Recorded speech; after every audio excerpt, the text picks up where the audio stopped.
Thanks for staying up late and welcome to the New Mexico ChevyDealers.com Football Friday Night Show. On the show tonight, we'll tell you what we got going on. The Spirit Stick champion is decided. Yes, you waited. You have to wait a little bit longer, and we will be revealing. So stick by your television. Class playoff previews are coming up. All classes we're getting, all the ones that are still playing. And like we always do in this show, we start with our game of the week. State semifinals in 5A, rematch of last year's championship game. Top-ranked La Cueva at the Mayfield Trojans, and La Cueva handed it off to that man, Ronnie Daniels, but he fumbles the football, and Mayfield was there to get it. Tough night for Daniels. He would have 2 fumbles. Ball going Mayfield's way. Ricky Milks gets the ball, and this drive is going to stall. The Bears are like, you got the fumble, but you're not getting more than this. Then Ronnie Daniels making up for the fumble into the end zone. He would rush over 300 yards on 30 carries. Touchdown, 7-0 La Cueva at that point. Mayfield coming back.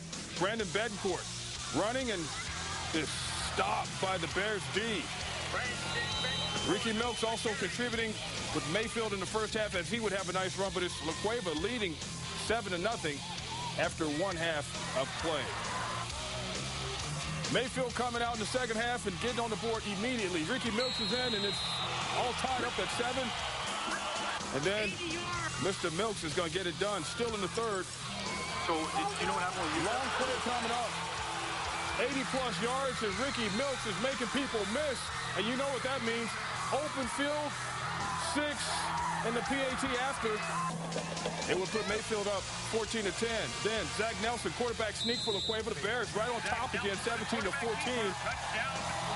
Fourth quarter action, Brandon Betancourt coming around the corner, and Brandon stretching it out enough where he could cross the line. 21-17 Mayfield. La Cueva, one more chance. Ronnie Daniels running with the football, and Ronnie, his second fumble of the night, and that is huge because that cost him big time in the late fourth quarter. Mayfield wins the game 21-17. They're celebrating down south.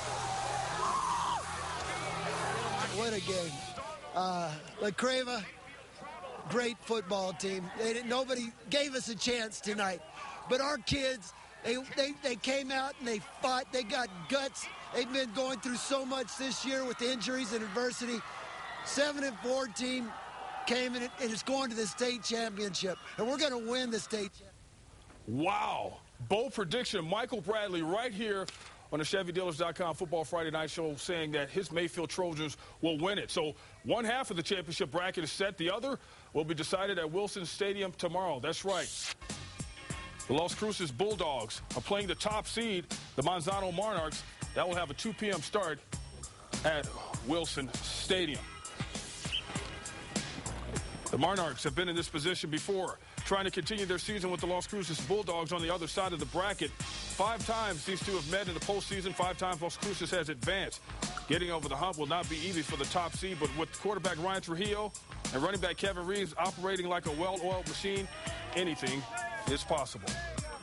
We try not to focus too much on results or outcomes. We try to focus on doing the task at hand and having fun competing. If we do that, I'm sure we'll have an opportunity to be successful. Yeah, Las Cruces is good. They've beaten us the last 3 years, I think, and they're a real good team. They've made it far like we've made it far, so we just got to come out and play our best. Aaron Ocampo and Kevin Reeves. Las Cruces Bulldogs ran through their regular season schedule with a sense of ease. There was one hiccup. The Bulldogs, with D-A-W-G-S, spelled D-A-W-G-S, could not handle the Bulldogs of Artesia, D-O-G-S. And that's the only blemish on the record of the 2010 Las Cruces Bulldogs. The team had a feeling about this year before the first snap. You can't coach experience. A lot of these kids played last year. Unfortunately, last year, that 2018 we had that went undefeated was predominantly seniors, and these kids didn't play a lot. So last year was a learning experience. We went 7-3. We were co-district champs. We sort of dropped an egg in the playoffs, and I think that helped us realizing how important the playoffs are, and we got to step it up and when the playoffs come. So that helped us for this year, and these seniors have a goal, and they understand what it takes. You remember that deep down, and you just kind of, what it takes to win, and you just can't let that happen again. All right, we shall see the winner of tomorrow's game once again getting the Mayfield Trojans in the final. Kyle Henderson from NMFFN is here to talk about the 5A finale, and half of your work is done since we know Mayfield is going to the final. What do you think, man? You know, it is Las big. Cruces Manzano. You know, it was big time tonight as the Mayfield Trojans topped the La Cueva Bears. And tomorrow we're going to get to see a fantastic matchup. The high-flying Manzano Monarchs taking on Las Cruces right here. Ryan Trujillo doing it big. He's done it big all year long. However, Cruces has beat Manzano each of the last 5 times, so expect Las Cruces to come out fired up on all cylinders, 10-1 on the season, playing 10-1 Manzano. It's going to be an action-packed game from the get-go. I think it's going to be a thriller, and I expect Manzano to potentially edge out the Dogs tomorrow. Now, what do you think has to happen for Manzano to edge out the Dogs? As we're looking at Las Cruces, Jeremy Berman completing the pass here, what do you think they have to do as far as being effective on all cylinders as far as, you know, well, the Bulldogs, they just have their number. You know what? I think Manzano really has to just keep that offense going. Ryan Trujillo has done a great job all season long moving that offense with receivers like Kevin Reeves, Josh Bowen, Kyle Lopez. I mean, they have big-time players that make big-time plays in big-time games. And you look at how short Kevin Reeves is, and you can't believe that guy is making those kind of plays. He's a big-time player and, you know, possibly playing on the next level. I'm sure if he doesn't play at a Division I school, he'll get something from someone because the guy is just all-out talent. And then going back talking about Las Cruces, I mean, we're not talking about slouches here.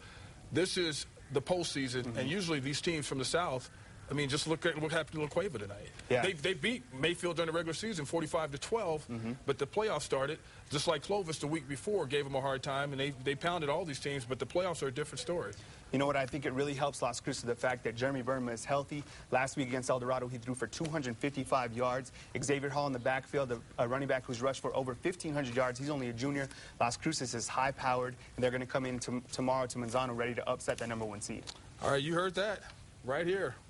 Timeout is called. Thousands of votes were cast. The Spirit Stick has a champion. Will it be the Farmington Scorpions? Or will it be the Cleveland Storm? The answer is on the way. Also, the Belen Nation is traveling in the postseason. The Aztec Tigers are waiting for the battle of the unbeaten. Details when we return.